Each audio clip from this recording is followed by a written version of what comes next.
Epione pain management and regenerative centre. ఇక మీ నొప్పులు శాశ్వతం కావు. ఇంకా 4.5 సంవత్సరాలు కాంగ్రెస్ ప్రభుత్వమే ఉంటుంది, కేసీఆర్ ప్రభుత్వం పక్కన ఉంటుంది. మీ నిర్ణయం ప్రకారం ప్రభుత్వం నడిపేయడానికి వారు ముందుకు ఉన్నారు.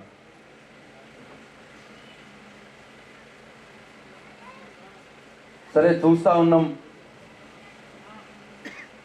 దాదాపు 5 నెలలు కావస్తా ఉన్నది. ఏం జరుగుతున్నది?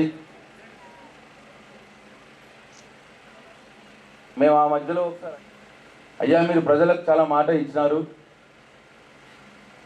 ప్రజలు మీ మీద ఆశతో ఉన్నారు, నమ్మకంతో ఉన్నారు,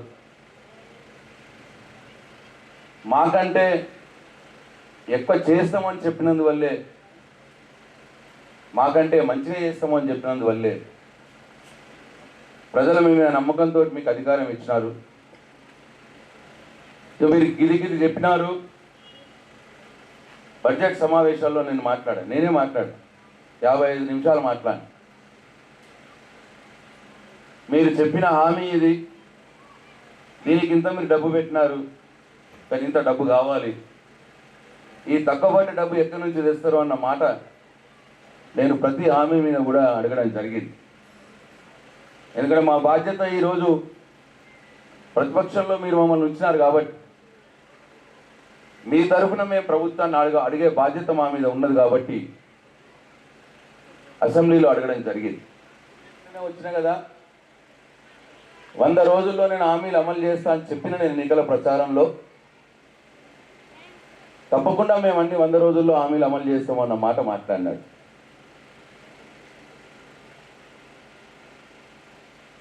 అయితే ఇవాళ 145వ రోజు అయిపోయింది.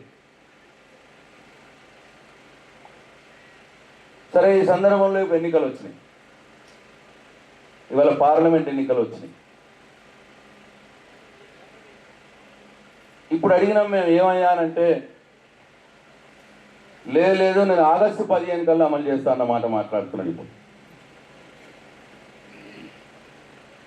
కొన్ని డిసెంబర్ 9 అన్నాడు, కొన్ని వచ్చే నెల అన్నాడు, కొన్ని నేను గద్దెను ఎక్కంగానే అన్నాడు, చివరికి 100 రోజులు అన్నాడు. ఇవాళ 145 రోజులైంది. ఏం జరిగింది 145 రోజుల్లో అని మేము కూడా వేచి చూసినాం. తొందర పడద్దు కదా అని. ప్రజలు మార్పు కోరుకున్నారు. టీఆర్ఎస్ పార్టీ పక్కన పెడదాం, కాంగ్రెస్ పార్టీని తీసుకొద్దామనే మార్పు కోరుకున్నారు. ఆ మార్పు వల్ల జరిగింది ఏంది, మరి ప్రజల్లో ఏమన్నా మార్పు వచ్చిందా అని ఆలోచిస్తే మార్పు వచ్చింది. వల్ల కరెంటులో మార్పు వచ్చింది. ఆ రోజు కేసీఆర్ పీరియడ్లో కరెంటు పోకపోయేది, ఇప్పుడు కరెంటు పోతా ఉన్నది. ఇవాళ వర్షాకాలంలో నీళ్లు లేకుండా అవుతున్నాయి, బోర్లు ఎండిపోతా ఉన్నాయి. కేసీఆర్ ప్రభుత్వంలో బోర్లు నిండుగా ఉండేది. కొన్ని ఊర్లలో మంచినీళ్ళకు ప్రాబ్లం వస్తూ ఉన్నది. ఇట్లా మార్పు మంచి జరుగుతలేదు, కానీ ప్రజలకు ఇబ్బంది పడే మార్పులు జరుగుతాయి. ఉదయం 10:30 గంటలకు ఇందిరమ్మ రాజ్యం 6 గ్యారెంటీల మీద తొలి సంతకం పెడుతుంది. 100 రోజుల్లో ఈ పథకాలను అమలు చేస్తాం. డిసెంబర్ 9 నాడే సంతకం పెడతా. ఇగో అసెంబ్లీ ఎన్నికలప్పుడు ఇదే కార్డు పంపించారు మీ ఇళ్లలో. పంపించి ముఖ్యమంత్రి కాగానే డిసెంబర్ 9 నాడు సంతకం పెడతా. వీటి మీద సంతకం పెట్టి 100 రోజుల లోపల అమలు చేస్తా అన్నమాట మాట్లాడినారు. ఏప్రిల్ 9 పోయింది, మే 9 వస్తున్నది. ఇప్పుడు డిసెంబర్ 9 నాడు సంతకము పెట్టలేదు, 5/9 మాత్రం పోయింది. మనవాడికి చాక్లెట్ కొనియాలన్నా ప్రతి నెల 4,000 రూపాయలు 2,000 వస్తుంది కదా. వచ్చే నెల నీకు 4,000 నీ ఖాతాలో పడతాయి. వచ్చే నెల డిసెంబర్ 9 నాడు పెద్దమ్మ 2,000 కాదు, ఇందిరమ్మ రాజ్యం వచ్చి నీకు 4,000 రూపాయలు పెన్షన్ వస్తాయి. ఎవరు నడుపుకునే పని లేదు. ఇంతకుముందే సీన్ చెప్పి నీ మనోడు వచ్చి నీ కాళ్ళు ఎత్తుతాడు పెట్రోల్కు 500 1000 ఇయ్యమని. నడిచి నీ కాళ్ళు వస్తే నీ మనోడు వచ్చి నీ కాళ్ళు ఎత్తుతాడు. ఎందుకంటే ఆయన పెట్రోల్ బండి ఇంత పెట్రోల్ కావాలి. కేసీఆర్ పెన్షన్ ఇచ్చేటప్పుడు చెప్పిన 2000 అన్న చక్కగా వస్తుంది. కరోనా కష్టంలో కూడా పెన్షన్ పంపించినాడు ఆయన 2000. ఈయన 2000 కాదు 4000 ఇస్తా అన్నాడు. మేమన్నాం 4000 కాదు 3000 అవుతుంది, తర్వాత సంవత్సరానికి 500 పెంచుతామో అని మేమన్నాం. కానీ మా మాట నమ్మలేదు, ఆయన మాట నమ్మింది. వచ్చే నెలనే 4000 ఇస్తా అన్నాడు. ఎన్ని మాటలు చెప్పి నమ్మేటట్టే. ఇక 4000 వస్తే 500 నీ మనమడికి ఇస్తే పెట్రోల్ పోసుకోనికి ఆయన వచ్చి నీ కాళ్ళు వస్తాడు మంచిగా అని చెప్పి నమ్మింది. మనం నమ్మింది, కొందరివి వేస్తుంది. మళ్ళా చూడు ఇంకేమన్నాడు, మళ్ళా సార్ పెట్టాలనా? అవసరం లేదు. ఏంటిగా పాడు మాటలు మళ్ళీ అన్నట్టు తులం బంగారం ఇస్తా అన్నాడు. 1,00,000 రూపాయలు కూడా వచ్చుడు బంద్ అయింది. ఆ కళ్యాణ లక్ష్మి 1,00,000 రూపాయలు కూడా వచ్చుడు బంద్ అయింది. ఇంకా ఏమన్నాడు చూడు, ఇక అది ఎట్లున్నదో ఏం కాలపోయిందో మీకే తెలుసు. ఇక నేను నా నోటుతోటాను అని చెప్తున్నాడు ఆయన. ఇంకోటి ఏం చేసినా అని చెప్తున్నాడు, సిలిండర్ 500కే ఇచ్చినా అని చెప్తున్నాడు. మొదలు 500కే సిలిండర్ అన్నాడు, మళ్ళీ ఇప్పుడు లేదు మొత్తం కట్టుర్రి, నేను మళ్ళీ మీ బ్యాంక్ అకౌంట్లో 500 వేస్తా అంటున్నాడు. ఇప్పుడు మళ్ళీ మొత్తం మరి వాళ్ళకన్నా బ్యాంక్ అకౌంట్ అలా పడ్డాయో లేదో నాకైతే తెలియదు. నాకున్న సమాచారం ప్రకారం ఊళ్ళకి వేస్తలేడు. పడ్డాయి 500, అది కూడా ఫెయిల్ అయిపోయింది. ఇక లేడీస్కు ఆడవాళ్ళకి ఇచ్చిన మాటలు అన్నీ ఏది కూడా 100 రోజులలోనే వేస్తా అన్నాడు. డిసెంబర్ 9 నేను రాగానే అన్నాడు, ఏది కూడా చేయలే. ఇక రైతులకు కూడా ఏం చెప్పిండో జనవరిలో డిసెంబర్ 9 నాడు నేను రాగానే మాఫీ చేస్తా. ఇవాళ చంద్రశేఖరరావు ఏమనుకుంటున్నాడంటే రుణమాఫీ చేసిన ఓట్లు నాకు పట్టాయని. నేనేం చెప్తున్నా అంటే రుణమాఫీ అయిన వాళ్ళు అందరూ ఎంబడి పోయి మళ్ళీ 2 లక్షల రుణం తెచ్చుకొని డిసెంబర్ 9 నాడు నేను అవి మాఫీ చేస్తా. కాబట్టి రైతులందరికీ నేను విజ్ఞప్తి చేస్తున్నా, ఎంబడే పోయి బ్యాంకు పోయి లోన్లు తెచ్చుకొని వచ్చిన ఎంబడే నేను రుణమాఫీ చేస్తా. ఎంబడే అంటే డిసెంబర్ 9కి నేను రాగానే అన్నాడు. ఆయనే అన్నాడు కదా, మీరే అన్నారు కదా. డిసెంబర్ 9 పోయింది, జనవరి 9 పోయింది, మార్చి 9 పోయింది, ఏప్రిల్ 9 పోయింది, మే 9 వస్తున్నది. ఇప్పుడు మళ్ళీ ఏమంటున్నాడు, ఆగస్టు 15 తర్వాత చేస్తా అంటున్నాడు. నిన్న మొన్న మళ్ళా రూపాయలు ప్రతి నెల గవర్నమెంట్ జీతగానికి వచ్చినట్టు 1వ తారీఖు నాడే వేస్తా అని చెప్పిండు. నమ్మినాం, కొంతమందివి నమ్మినాం. ఆయన తోడు గుద్దీరు, నాకు ఇప్పు మీద గుద్దీరు.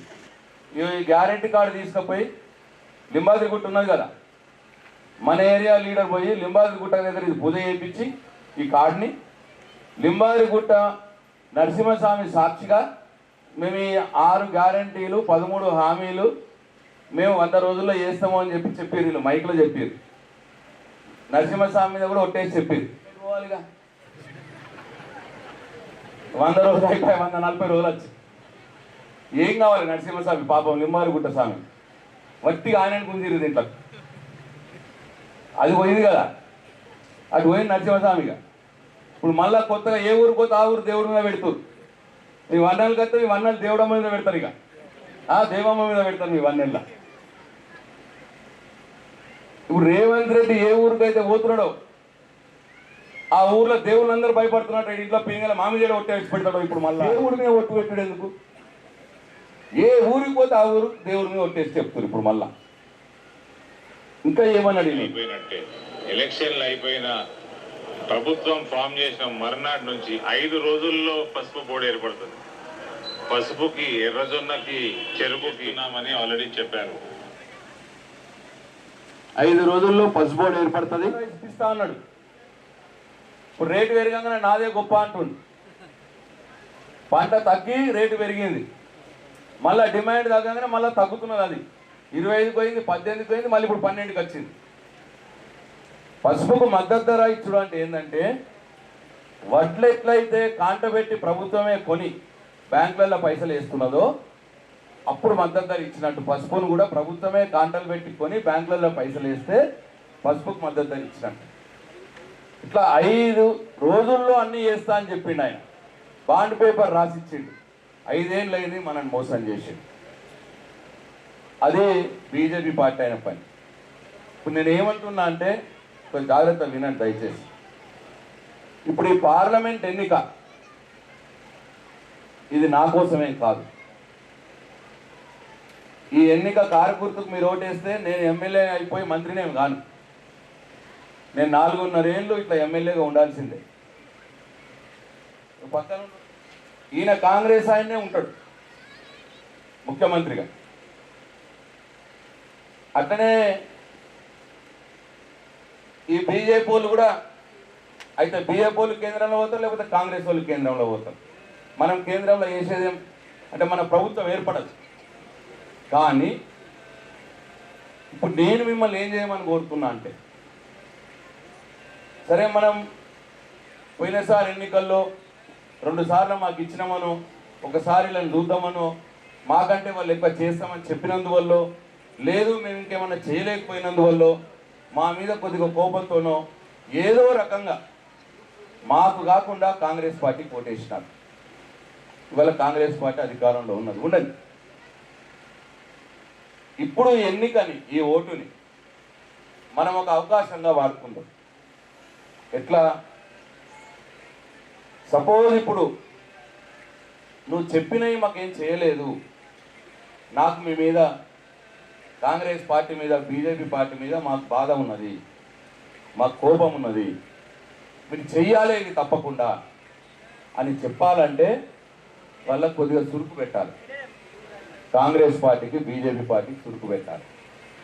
కొద్దిగా భయం కలిగియాలి వాళ్ళకి. వాళ్ళ ప్రభుత్వాలు ఏం పోవు, ఉంటాయి అట్లనే, వాళ్ళు ఎటు పోరు, కానీ వాళ్ళకి భయం కలిగియాలి. ఎట్లా?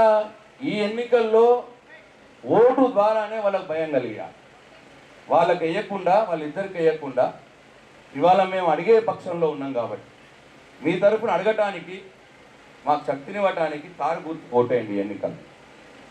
అప్పుడు వాళ్ళకి భయం అవుతుంది. నమస్తే అండి. ఇది వ్యాపారం గురించి కాదు, ఓటు గురించి. ఎన్నికల్లో ఓటు వేయడం మన హక్కు మాత్రమే కాదు, కర్తవ్యం. ఎంతో మంది మహా నేతలు శ్రమించి ప్రాణత్యాగం చేసి ఈ అవకాశాన్ని మనకిప్పించారు. అందరూ ఓటు వేద్దాం. ఎందుకంటే ఓటు హక్కు ఊరికే రాదు. నా ఓటు ఎవరికో తెలుసా? అది సీక్రెట్ అండి.